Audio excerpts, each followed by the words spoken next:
آئین میں ترمیم تبدیلی کا نہیں تدفین کا بل ہے۔ یہ بل بہت خطرناک ہے۔ سابق صدر عارف الوی کی امیر جماعت اسلامی حافظ سعیم الرحمان کے ہمراہ لاہور میں پریس کانفرنس کہا کہ فوج پر جھوٹے الزامات لگائے جا رہے ہیں، معیشت کے معاملات خراب ہیں۔ حافظ سعیم بولے کہ آئینی ترمیم کو کسی صورت قبول نہیں کریں گے، جلد بازی کے ہٹ کندوں سے حکومت کے ارادے ظاہر ہیں۔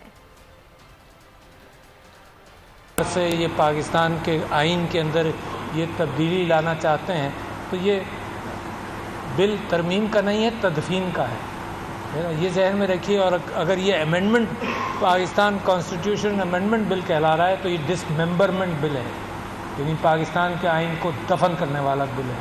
اتنا خراب بل کی ضرورت نہیں ہے۔ یہ میری فوج کے اوپر ایک جھوٹ کا الزام بھی لگ رہا ہے۔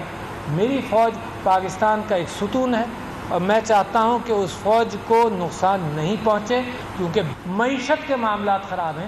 مکمل اعتراض ہے، ان ٹوٹو ہم اس کو ریجیکٹ کرتے ہیں کیونکہ انٹینشن خراب ہے، جمہوریت دشمنی ہے اور اجارہ داری قائم کرنے کی کوشش ہے، اس لیے ہم اس چکر میں پڑیں گے ہی نہیں۔ اور ہم ایسی تمام جماعتیں ان سے بھی یہ درخواست کریں گے کہ آپ شقوار مطالعہ نہ فرمائیں، اس انٹینشن کو سامنے رکھتے ہوئے اس کو مسترد کر دیں۔ جو بھی شقوار مطالعے کی شوق میں اس وقت ہیں ان سے میری درخواست ہے کہ کلیتاً اس کو مسترد کر دیں۔ سبسکرائب کریں اور بیل دبائیں تاکہ کوئی خبر رہ نہ جائے۔